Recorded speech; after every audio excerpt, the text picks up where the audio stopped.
What's up, everybody? So it's the day. It's about 8 o'clock in the morning. My plane leaves in 3 hours from Seattle. This is my wonderful mama. I love you, mama. I love you, son. I'm sadly saying goodbye to her, but we got a month together. That was fun. And I'm going on another adventure. The sea, here we come. I've been offered to board a plane bound for Hawaii. Get on a boat I've never seen, with people I've never met, and sail 3,300 nautical miles across the Pacific Ocean. What would you do? The boat in question is a 1984 Mason 63, designed by Alvin Mason in the late 1970s. Mason had, in his early career, worked for John Alden, whose famous designs include the Bristol 35, Fuji 45, and many custom schooners. Having also been the head draftsman for Sparkman Stevens, he took many of the design elements from the yachts he penned over his career and put them into his legacy boat, the Mason 63. The crew includes Mark, the owner of the boat, his daughter Erin, her boyfriend Jake, and my buddy Ryan. Yeah, okay, I know one of them. Needless to say, after 30,000 miles on a catamaran, I was more than a bit intrigued to see how this beautiful yacht would handle herself in the deep blue. This boat hadn't been out on the water since her crossing to Hawaii over a year ago, so we needed to go through and check to make sure she was seaworthy for the journey. The first thing we did was take the sails down to simultaneously check them for wear and check the halyards for chafe. For you non-sailors, halyards are the lines that hold up the sails. Okay, so we found our first problem here. This is the jib halyard. It goes onto the top swivel of the Harken roller furler and pulls it up. So this is stay set, and this is Dyneema chafe sleeve, and there's a pretty good, this is worn through all the way to the stay set. This will break underway if it gets enough strain on it. So what we need to do is to take this and move it so it's on the block up a little farther. So what we're gonna do is cut off this one. I'll cut off all the whipping, and then probably just pull the whipping out, and then we'll tie it in a bowline. That'll make this block right about here instead. And then we're gonna lock wire all the shackles, because one of the shackles was just completely, it was about to fall off. Make sure all your shackles are lock wired, because this one was like on the hairy edge of. The next step was to lube the sails as we raised them back up. That way, if we have any problems offshore, it'll be that much easier to get this big piece of Dacron down in an emergency. Checking the mizzen, that's the rear mast on a two-masted boat, we found a very similar problem where the chafe was even more significant. We handled this halyard in the same fashion, and the mizzen sail was ready to go. I just got off the phone with Eric. We're getting our iridium. That's amazing. Thank you, Eric. You're the man. He went and dug through all my crap from Zingaro, like 7 boxes full of shit to get that iridium. So now we're gonna make a list of what we need from the parts store. We need some 5200 and some butyl tape to rebed anything that's leaking. Mark says that there's a couple of leaks, which means that there's probably going to be more than a couple, and one of them is going to piss water, because that's always what happens on a plastic boat. And then there's a couple lines we need replacing, and fishing line, because fishing is very important.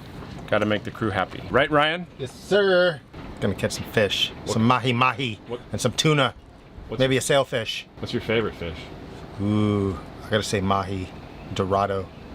That is a good one. How about you, Mark? Tuna. Some bluefin, some yellowfin? Either one. Blackfin? All of the above. And I like Ono, so it doesn't matter what fish we get, it's gonna be our favorite one! After we dealt with all of the sails and gave the rigging a good inspection, it was time to visit the generator and the diesel. This boat has an absolutely breathtaking engine room with full access to everything, making oil changes and maintenance very easy. The deck is even designed to come off in the area above the engine so you can pick the engine out with a crane. This bad boy is a 2-stroke Detroit Diesel 453, arguably one of the best diesel engines ever made. As it's just been rebuilt, it looks beautiful. Here you can see us cleaning out the seawater cooling strainer. That little basket will suck up anything from seagrass to jellyfish. Yep, you heard me. We found jellyfish in there. The last engine maintenance item was to change the fuel filters and change a cracked filter housing we found in our inspections. After seeing to the engine maintenance, we were ready to take the big girl out for a shakedown sail. We wanted to check that everything was, in fact, set up to do what it was supposed to do, and test a few things we couldn't check at the dock. After raising the sails, the wind really piped up, and we got a chance to do some training on reefing the sails. We also started the water maker to make sure it was making us the oh so important shower water. People get pretty stinky after 3 weeks on a boat. Okay, the day's over. We took the sails down and now we're beating into the wind, 23 knots, probably 2-meter waves, and it's not really fun. But the boat's handling it well. We're doing 5 knots, like straight up wind. I could never do this with Zingaro. So you said the propeller gives you the push, not the engine? Yeah, the propeller. A good propeller makes all the difference in the world. This is a Max Prop 4-blade. 4-blade? 4-blade. Lots of traction. Maybe I'll go down below and show you guys what's banging around down there. Well, this is why you do a sea trial. We found many broken latches, leaking deck hardware, and other points of maintenance we needed to deal with. And after we got into port, Mark and I had a meeting to make a list of everything we needed to do before departure. We tested the EPIRB, sealed the mast once again, replaced the weather stripping on the aft lazarette hatch. For you non-sailors, lazarette is a fancy word for locker. And rebedded a few of the deck protrusions. Now we were finally ready to go. Go, go, go, go! Okay, hit it! It's work! We did it. We're just getting some fuel here before we leave. Should be leaving around 5, 6 o'clock, so we're getting everything prepared, ready to go.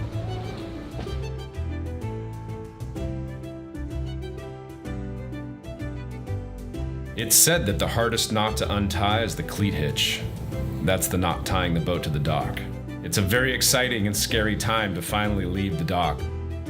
And after stopping to fuel up, we were treated by an absolutely amazing sunset our first night out to sea.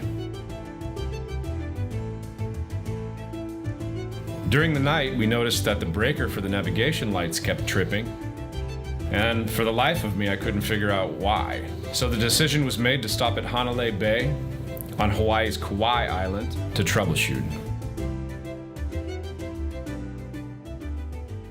So the reason that the breaker kept tripping for the navigation lights is the stern light has a wire that goes through the stern pulpit. And the stern pulpit is connected to the lifelines. And that whole thing is charged because somewhere in there that wire is frayed and it's touching the stern pulpit, which is then grounding to the lifelines. So as long as they're floating, they're fine. But as soon as we put these whisker pulls on, they started touching the standing rigging and they were sparking. And the only reason I saw it was because it was really dark last night and I thought there was a light going on up here. It was like light, light, light, light, light, light, light, light. And I was like, what is that? And I saw the sparks and I was like, oh shit, we're gonna catch the boat on fire.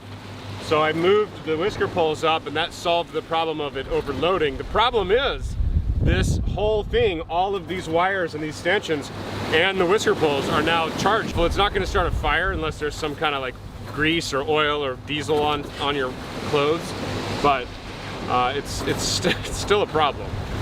So we've got the rest of the Pacific to figure this one out. These are my friends Jen and John from Caro Babo. This is the second time we've met, and we've been friends for a few years. John has a blog, and you are an ex-journalist, printer? Worked in the newspaper industry, but I was a supplier. Yeah. Newspaper industry. That's what we say, newspaper industry. He's got a strong command of the English language. Good to see you, buddy. Good to see you. Thanks for rowing over. Yeah, we see you in different places. Yeah, very cool. Yeah. What are you monkeys doing? So using my monkey toes to pull things out of the chain locker.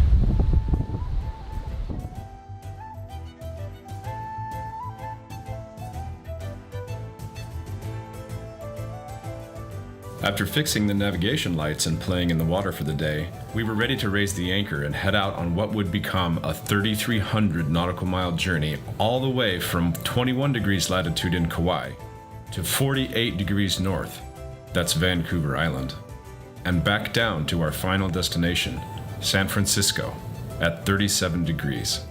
We didn't know what we had in store, but we were all saying a small prayer to Neptune to get us through safely.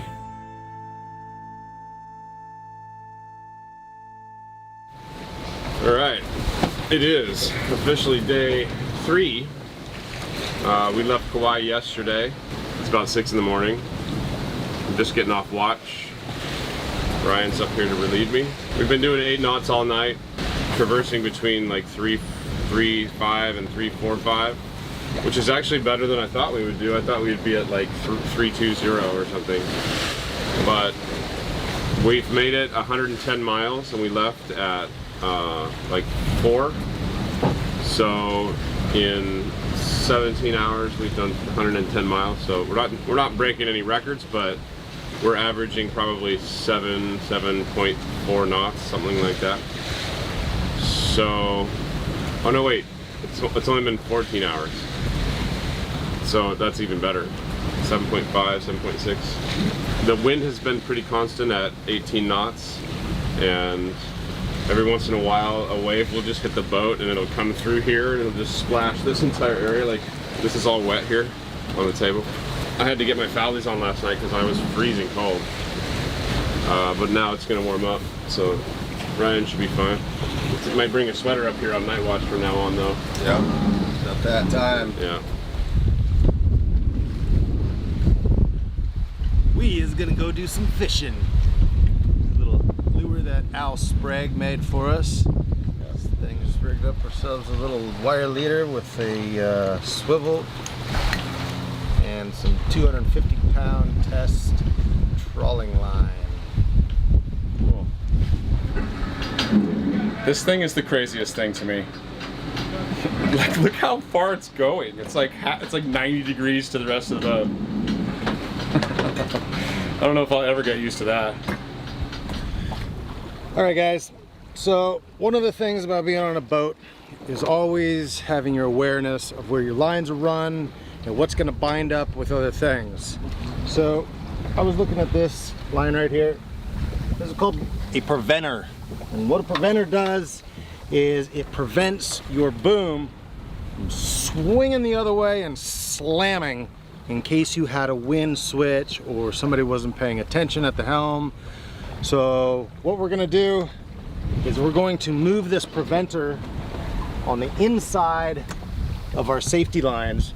So in case the wind twitches or we have some kind of a problem, it's not going to rip our barbecue off and pull on these. So what I'm going to do is I'm going to build a little line that's going to go around here to attach our preventer, so it goes from here to here instead of from outside of here to out here.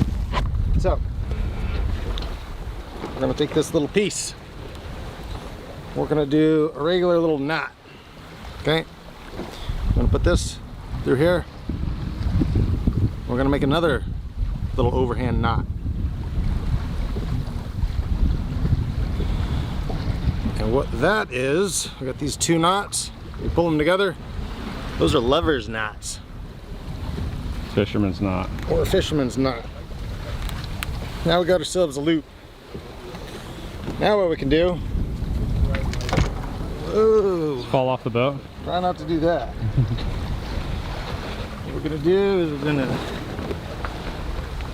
loop this around here. And we're gonna do another pass through like that. And you're going through itself, right? Just through itself, yeah. And that should be enough.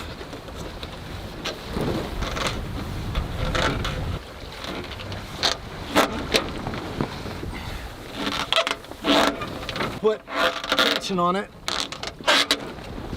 That sucker's not gonna slide anywhere.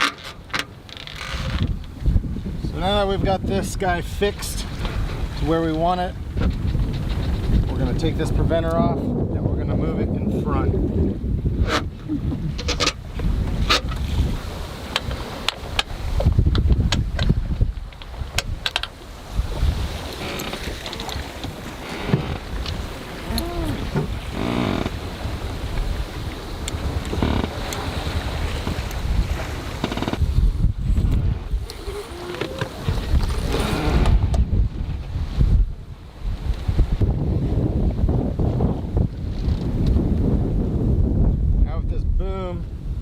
Swings this way, this is going to prevent this boom from swinging that way and ripping everything else off.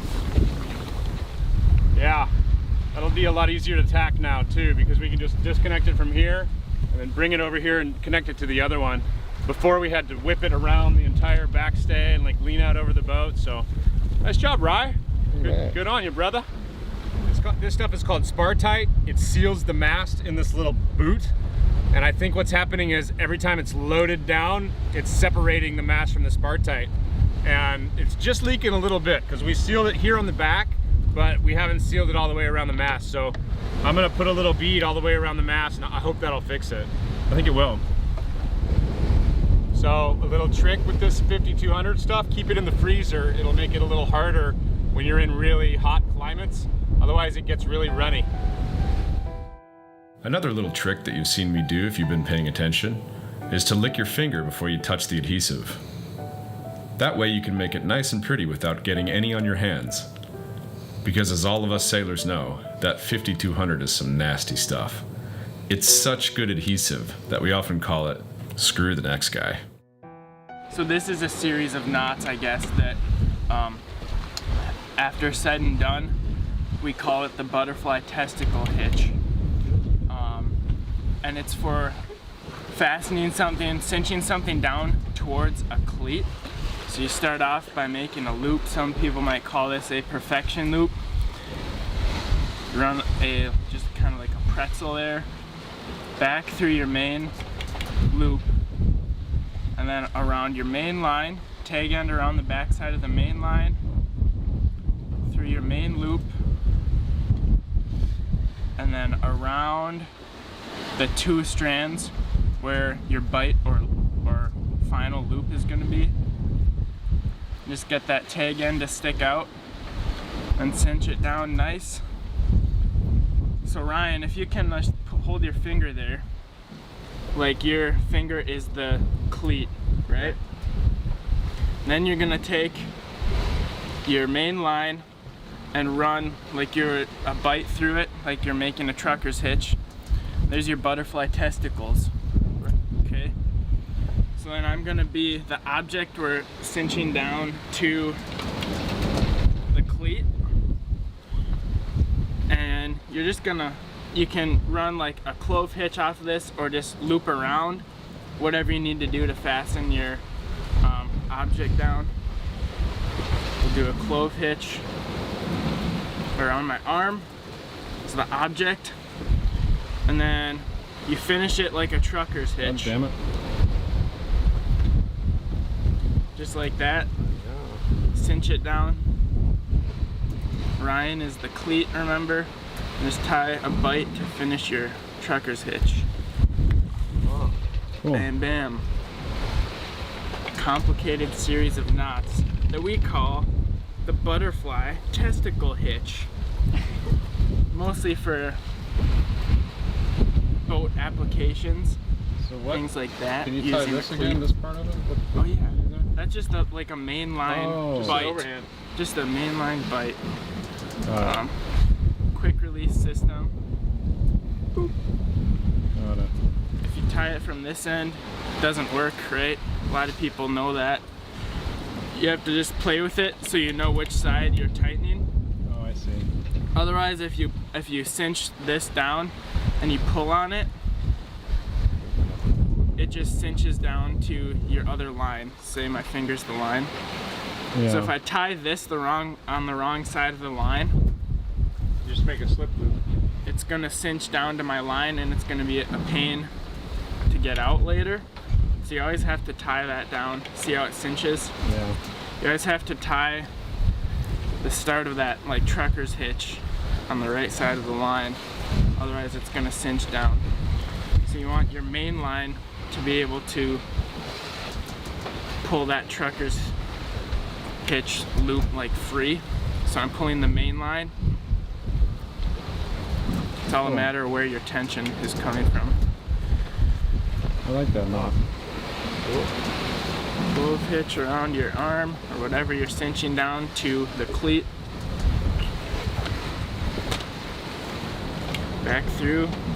I can kind of cinch that and tie a regular bite so it's all easy to undo later. Love it. Cool. Alright, so what we do? This is the fireman's carry. Fireman's carry, yeah.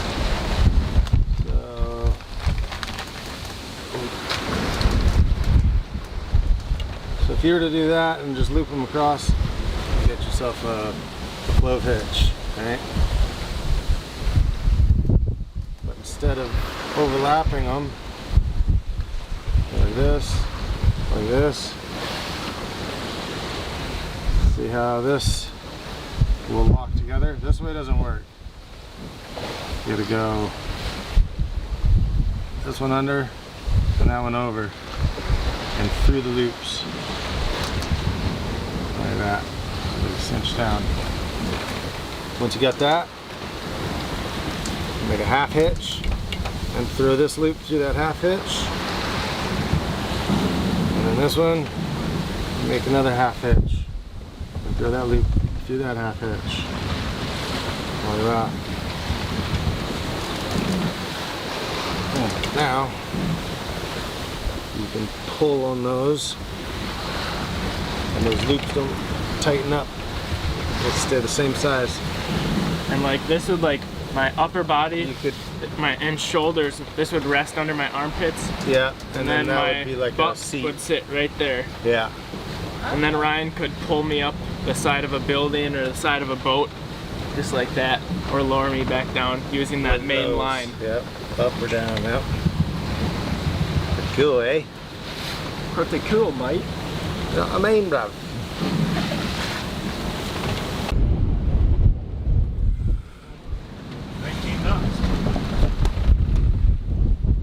Can you guys see the rainbow? That's a pretty one. So I just reefed down the whole boat.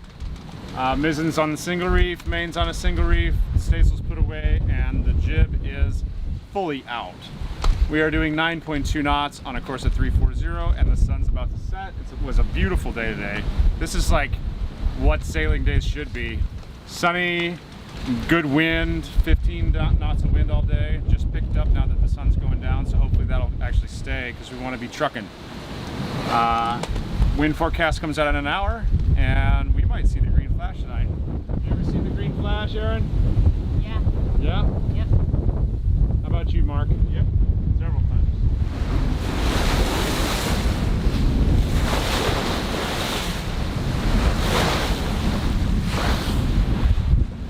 She's pretty wet. We've been taking waves all day. We're kind of beating up wind. We're keeping the wind at about 60 degrees so we can make some northerly progress because there's a big high coming through on the north, and then there's the low up there by Canada. So we've got to go all the way around that and kind of shoot the gap and split that and come back down. I'll show you guys on predict wind. All right, guys, let me tell you a little bit about this Mason and what I think of the boat. We are doing 10 knots right now, 10 knots, with a reef in the main and a reef in the mizzen and the jib fully out. This is the nicest 10 knots I've ever done on any boat. Be that as it may, this is the biggest sailboat I've ever taken a passage on, so I don't have a lot to compare with. But if I had to choose between this and Zingaro doing 10 knots, I would choose this any day. Whoever gets this boat is lucky. She's a stout, good sailing, very, very nice sailboat. And I'm not just saying that because Mark said he'd give me 5% on the sale. Because he didn't say that. Seriously, yeah, I love this boat. If I had an extra 150 grand, I would buy this right now. I don't know if I'd want the maintenance on a 65 footer, but this is a nice boat. I can't believe we're doing 10 knots. We're doing 10 knots, reef down. It's insane. Who built this? They did a good job. What's your thoughts, man? Is this a common thing for you to be doing over 9 knots average? Yeah. We had many days where we were doing over 9 knots on our first Pacific crossing. Yeah? Yeah, And you hit 10 knots on that crossing too? several times. Yeah. Not a problem. Going upwind? Because we're pretty much going upwind right now. Yeah. Yeah. Wow. And the motion, I mean, I just fell off 5 degrees. I went from 340 to 335, and we are just kind of cruising, doing between 9 and 10 knots. And that's impressive. That's one thing about 70,000 pounds. It goes through the water. It doesn't go over the water. Yeah. Yeah. So the sails are trimmed as about as good as they can be, and we're ready. I just put all the reefs in myself. I feel pretty proud about that. This boat can be single-handed. It would be a pain in the ass because it took me about 15 minutes of working to get all the sails down just to the first reef. To get the staysail in, get the main down to the first reef, and get the mizzen to the first reef. It took about 15 minutes. It would be a little dangerous to single-hand this thing, but it can be done. How about you, Mark? What do you think? Single-handing? Yeah. Too much work for an old man. What you making, buddy? We are making pizza tonight. And I think the last one is ready to come out of the oven. Oh yeah. Look at that beauty. Wow. What is it? That one's got barbecue chicken and pepperoni, some cheese, pre-made crust, standard sauce on there. Oh, it's good.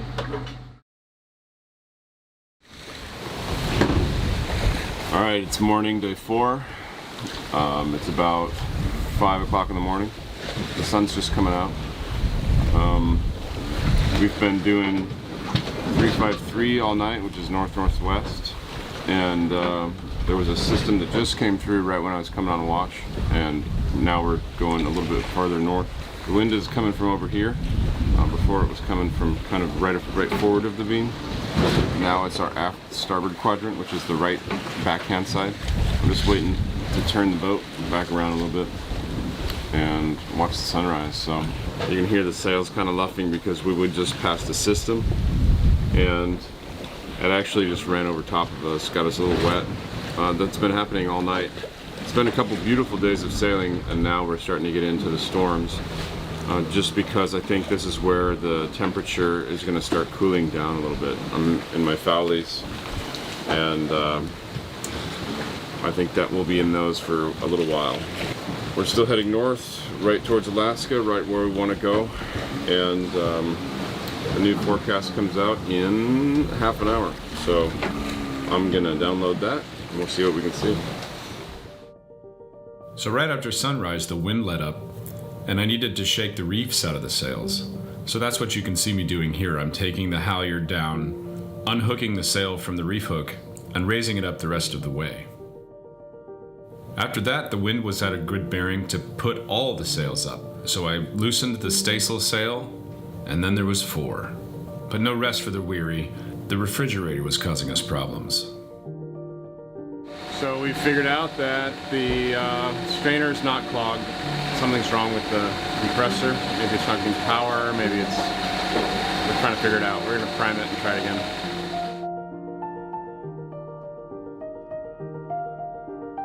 So this would be a problem that would haunt us for the entire way. What we ended up figuring out here was that the boat was going fast enough where the water moving past the through hole was causing a vacuum and actually sucking air through the line and unpriming the pump. So we needed to prime the pump every time we went over 9 knots, which was really a pain in the butt. The way to remedy this would be put a check valve on the exhaust water for the refrigerator, or close the inlet when you were done running the refrigerator. The problem with that is the inlet was underneath the engine.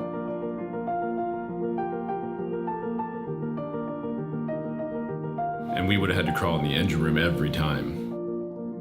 So this will be an ongoing problem, you'll see.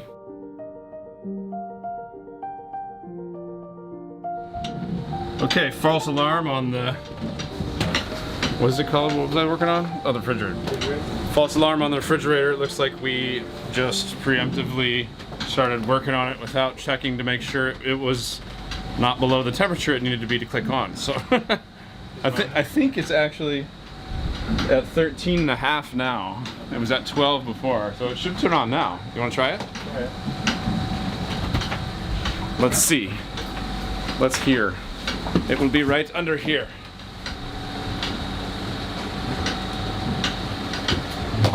Yeah. That's it. Not staying on. It's not staying on. It's the prime.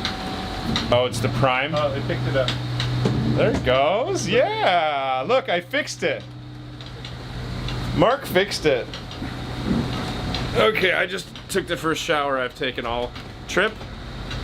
Look at my hair, it's so silky smooth. And I feel great. That's a great shower. All right. Okay, this is our first catastrophe. We're 3 days in and this is really messed up. So we were going to take a second reef on the main, and the second reef line got wrapped around the boom, got stuck. We had to undo the jack stays. That got let go of and went all the way up the mast. So we just took all the sails down. The wind is about 21 knots, and it's, you know, it's not like life or death, but it's kind of scary, you know. I'll show you guys this mess.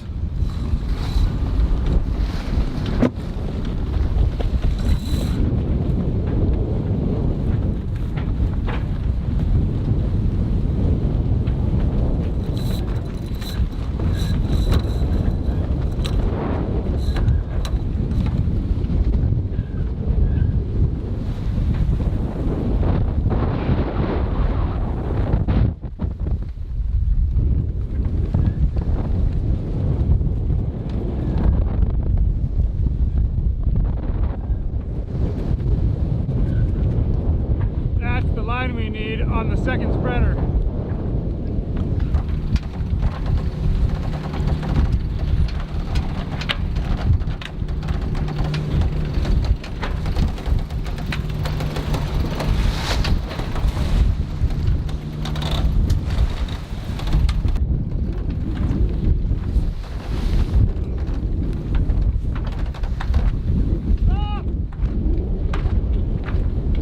Let me down!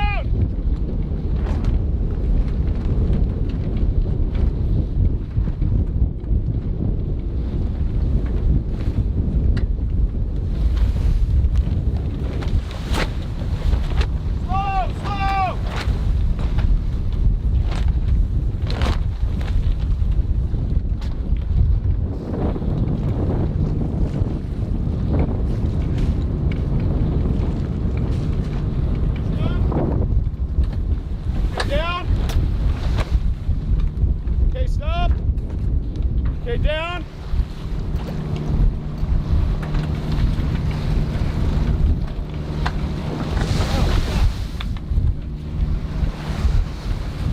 Okay, wait, whoa. What side of the spreaders does it need to be on? This side. What? This side. Are you sure? Yeah. Are you sure? My side, yeah. Okay. Yeah. Come down. Got it? Go down. Off of this thing. Do not like this ride at all.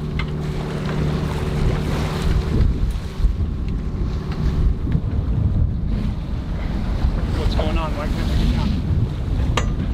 get this? Here, the clutch is actually. Got it? I got the clutch. Okay. Shit. Fuck that ride, man. It's fun, isn't it? Did it! Yeah! That was not cool. Don't try this at home. Okay. Oh my God, I don't want to do that again this trip. Let's not do that again. Yeah. From now on, if these get hung up, we just need to go upwind. We need to turn the engine on because I am not doing that again.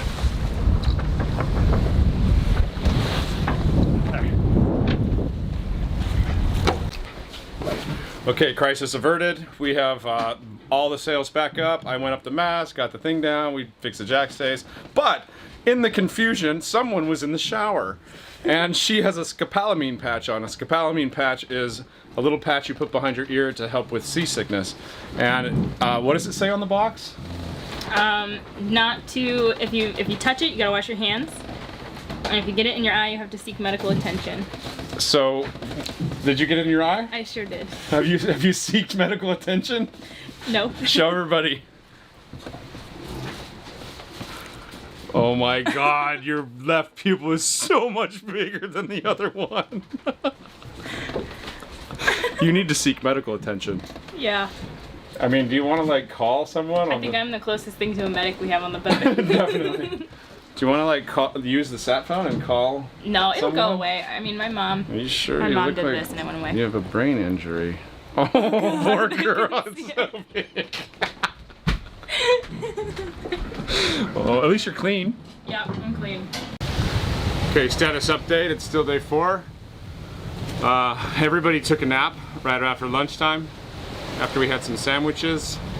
We had some trouble this morning where we were trying to get the main double reef down and I let go of the jack lines and it just went all the way up to the second spreader. Then I had to go in the bosun's chair. We had to go upwind and it was just the worst time. It was like 24 knots of wind.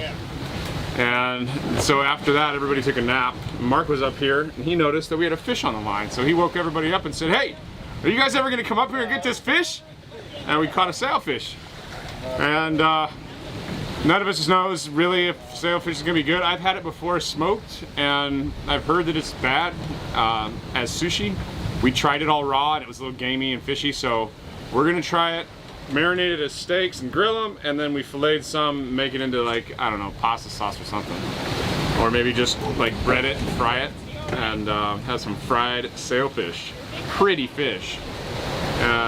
Them two are cleaning up all the sailfish. This guy in the cockpit doing more lures because he's a fish maniac. And overall, it's been a great day.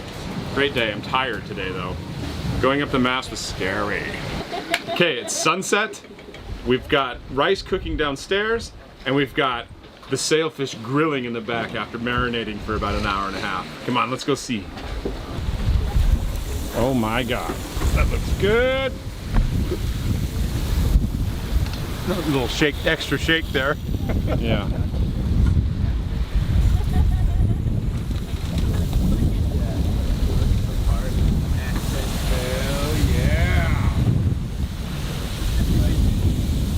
Now we're living.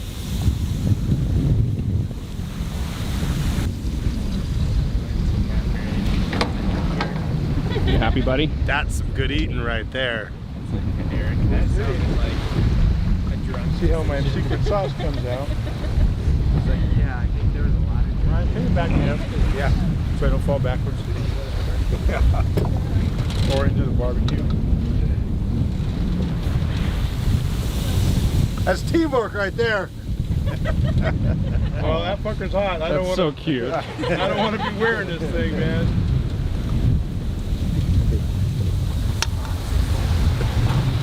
Okay. You can let go now, Ryan. But I just don't want to.